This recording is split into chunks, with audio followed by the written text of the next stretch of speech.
the benefit to building more homes in walkable communities close to jobs is that we have more homes in walkable communities close to jobs. Like that really is the benefit. Everything else is important, but secondary. Hi, and welcome to The Missing Middle. I'm Kara Stern. And I'm Mike Moffat. And today is the first ever Mailbag episode on The Missing Middle. But before we begin, don't forget to like, subscribe, and leave a comment. We'd love to hear from you.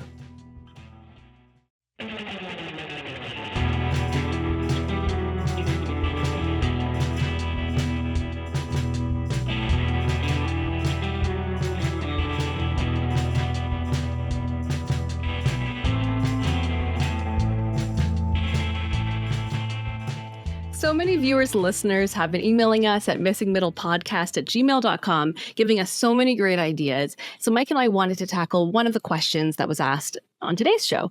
It wasn't easy to pick which one to go through. There's been so many great ideas. Please keep sending them. We love reading them. We've read all of them, and we'll get to the shows anytime we can do it. We will try to answer as many of your questions. So today's letter comes from Atanas Georgiev from Niagara-on-the-Lake, who writes, I'm a big fan of the podcast, and I've listened to every one of your episodes. Oh, that's so nice. Thank you. Call me naive, but I fervently believe that a cure for the housing crisis in Canada is as close as we'll come to having a panacea for many other economic, social, and environmental problems. I love that because that's something I talk about all the time. 100%. I already love this letter. I've been wondering about a potential negative side effect of the housing market fix. Have you given any thought to the mechanics of a deflationary housing market if we were to somehow build those 5 million homes or so over the next 10 years? If we increase supply that drastically, prices will come down, and after all, that is the goal. But the nature of this decrease is worrying since deflation generally doesn't favor neither current homeowners nor prospective buyers. In a market where prices are declining year over year, it will cause a further increase of listings of existing homes, compounding the effects on prices even further. To top it off, demand for housing may weaken if prospective buyers decide to delay their purchase, lowering prices even more. How much further do we need to go until the word crash enters the picture? Okay, Mike, so do we need a housing crash to restore affordability? Well, that would certainly get us there, but I would actually argue there are other pathways. It might take a little bit longer, but would help restore affordability. But I guess the first question is, what do we mean by affordability? So that's my question to you, Kara. Like, how would you define affordability? Basically, I want to go back to what it was when people could actually move somewhere that was actually commuting distance from their jobs. And most people who worked full time could afford a home either to buy or to rent. The people have the options. Do you agree with that definition? Yeah, certainly. And it's funny. This is a really tough topic. How do you define affordability? How do governments define affordability? So Carolyn Weitzman, one of our Canada's fantastic housing experts, has noted that the Canadian Mortgage and Housing Corporation, the CMHC, actually has 7 different definitions of affordability depending on the program. 7. So I would, we can kind of pick and choose from that, but I would kind of go along with you and say, well, look, it should be around options. And in particular, I would say a family should be able to find something that meets their needs that is less than 30% of their income. They should be able to find that on both the rental side and the ownership side. 30% of income. That's, I think, the best definition because it actually, because you'll hear things like, okay, well, this unit is 20% lower than market rates. Well, okay, if the market rate's like $1 kajillion, that's still not affordable, right? Yeah, that's something I've learned from Carolyn about how it used to be that they would do percentage of income and then it changed to being percentage of the average market rate, and how that has caused a big difference because average market rate can mean a lot of money depending on the market. Well, absolutely, and I think what matters is that the average market rate, particularly on a rental side, is lower, right? So being some percentage lower than the market rate is pretty meaningless if the market rate is too high. But let's use that 30% benchmark of gross income so pre-tax income. So 30% of pre-tax income. So you've got a family, they're earning $100,000 a year. they should be spending no more than $30,000 on shelter costs. But that actually raises the question, okay, well, what do we mean by shelter costs, right? And it's a few things. So it's how much you pay each month in your mortgage, which is a function of both the price of the house, but also interest rates. So one of the ways we could get affordability is not necessarily prices falling, but rather it's when interest rates fall that we don't see house prices shoot back up again, right? And then you can get affordability that way. So those are two of the inputs. Another one is sort of all the housing costs around ownership housing that aren't the actual mortgage, right? So you're looking at like insurance costs, property tax, that kind of thing. The cost to heat your home.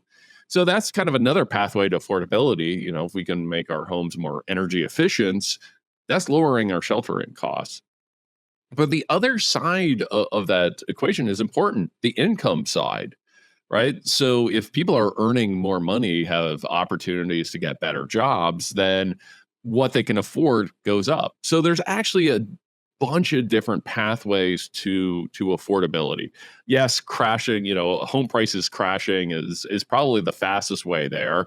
It's also probably the most painful way there. But there's also interest rates falling.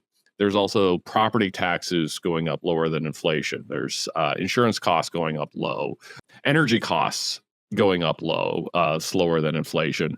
But the biggest one as well is wage increases. So I think that's when we're looking at supply. There's again a few different pathways there, and I think the least painful pathway is let's build up supply, which is going to mean when those interest rates fall, we're not going to see prices go back up again. It seems like what our listener is concerned about is the idea of deflation, because we hear a lot about that, how deflation would be really bad for the economy, that, most people would suffer under deflation situations. Is there a possibility of getting the price of housing down without causing overall deflation? Yeah, it's called the last 24 months. We've seen prices fall about 20 to 25%, and the rate of inflation's done nothing but go up. And I think ultimately that's what people are concerned about. It's not so much deflation, though we should be worried about deflation. There are times that you need to worry about that. I think what people are worried about is the price of existing homes falling by 20 to 30% or more. I think that's the concern here.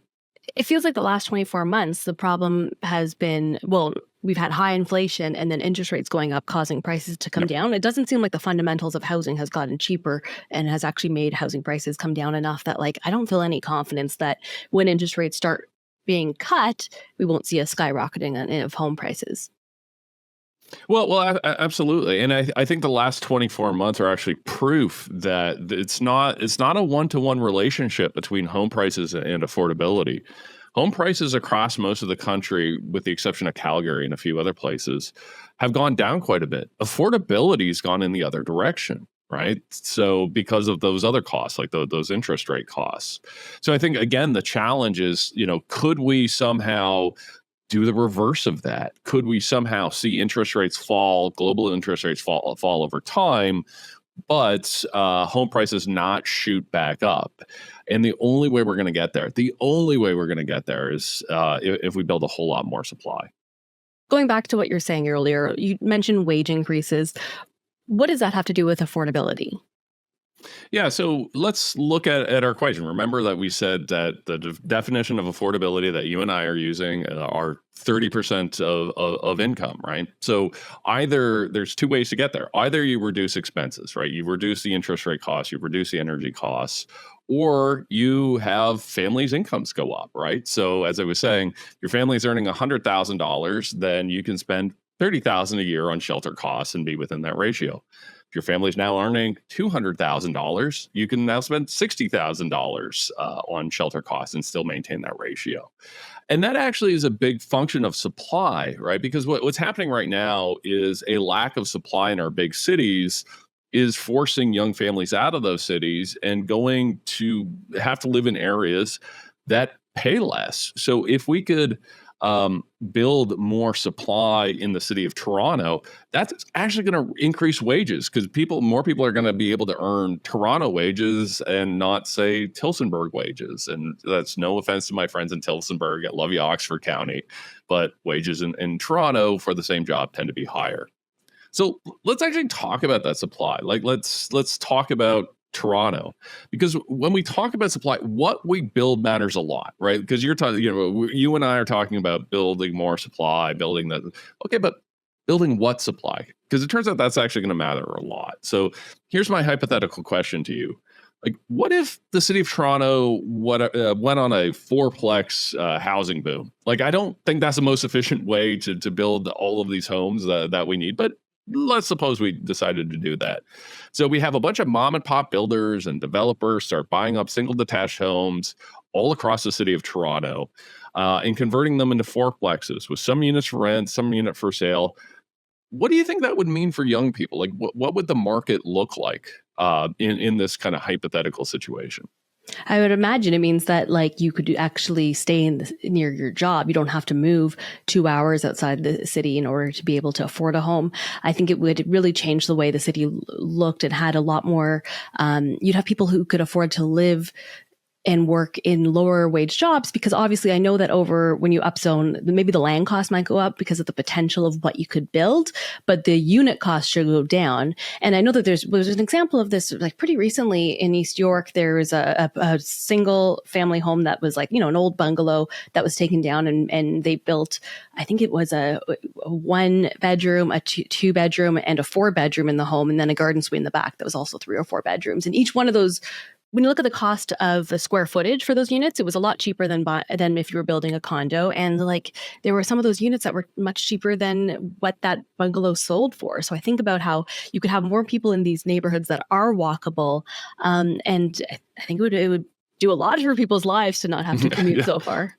Yeah, absolutely. So you would have more people living in walkable neighborhoods, more people living close to where they work, being able to live near great jobs and that kind of thing. Now, on affordability, do you think the price of homes goes up or it goes down? I would think the price of units would go down, even though the price of land would go up. Well, on top of that, right? Because what people are worried about when they talk about the price of housing falling is not the price of new housing; it's the price of existing housing. I mean, that's at the end of the day. Whenever somebody brings up this concern, it's typically going, "I don't want the value of my house to go down."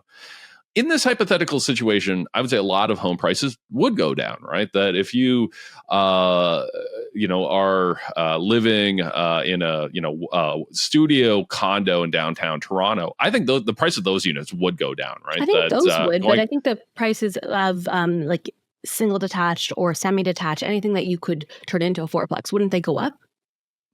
Yes, absolutely. I feel like you're stealing my job here. So if we build a lot more infill, build a lot more fourplexes, things like that, the effects of that would be uneven. And in fact, those single detached homes, I don't know, like the Danforth or wherever, actually probably become even more valuable because they become conversion opportunities. So this is where it gets interesting, where, it's not, home prices up, home prices down, but it has all of these kind of weird distributional effects, some of which are positive and some of which are less so. Back to the question, he mentioned something about how whether it would be bad for prospective home buyers as well as homeowners if we entered a deflationary market. I'm not sure that's the case though, right? Because I think that current homeowners, maybe they'd be hurt by prices coming down, but prospective buyers wouldn't be, would they? No, generally speaking, if there's something you want to buy and the price of it goes down, that is good for you. Would there So be knock-on yeah, effects though that would make it bad for them? so the details really matter here. And if we go back to the original question of, should we be worried that overbuilding may cause a crash? It really depends on what else is going on. It depends on what, interest rates happening with interest rates, what's, happening with all of these other factors. And it's not a hypothetical concern that, I would suggest that in the 1980s, the late 1980s, we actually did build a lot more houses. And in fact, we had about a 15-year period where home prices really didn't increase that much. Like the price of a home in the early 2000s was about the same as it was, at least in the GTA, around 1989. So, there were a lot of people that wasn't really good for, but there were, people like me who bought a home in 2004. That was fantastic. So yeah, it's going to have all these distributional effects, but I think, in the long run, the benefit to building more homes is not, the effects on price and this and that. The benefit to building more homes is that we have more homes, And we and we can't be a can, society that just does status quo just to protect people's homes values right now. Like, I think we really need to reconsider that because it's not going great for society. well, absolutely, and I feel like in general, we overcomplicate things as a society, right? We go, okay, well, we build, more urban homes downtown. What happens here? What happens there? And those are all sort of fine questions to ask. But at the end of the day, the benefit to building more homes in walkable communities close to jobs is that we have more homes and walkable communities close to jobs. Like that really is the benefit. Everything else is important, but secondary. Yeah, I've heard from people before about like, are you worried that we'll end up with too much supply, that it'll make home prices too cheap, or that it'll just end up with way too much on the market? And I just keep thinking like, I would love for home prices to be too affordable, you had too many options. Like I know that people talk about, empty towers that has happened in other places, but like we're so far from that I'm like, that's a much better problem than not being able to afford a place to live. Yeah, I know. I'm worried that if I go to the gym, I'm gonna get too strong, and just start accidentally breaking things. Like it's just like, I would love to live in a world with those kinds of problems. I would love to live in a world with too much abundance. That would be fantastic. It would be a much better world than the one we're currently in. Thanks so much for watching and listening, and thanks as always to our producer, Meredith Martin. And thanks to Atanas for that fantastic question. And to our listeners, if you have any burning economics or housing questions, please feel free to reach out to us at missingmiddlepodcast@gmail.com. And we'll see you next time.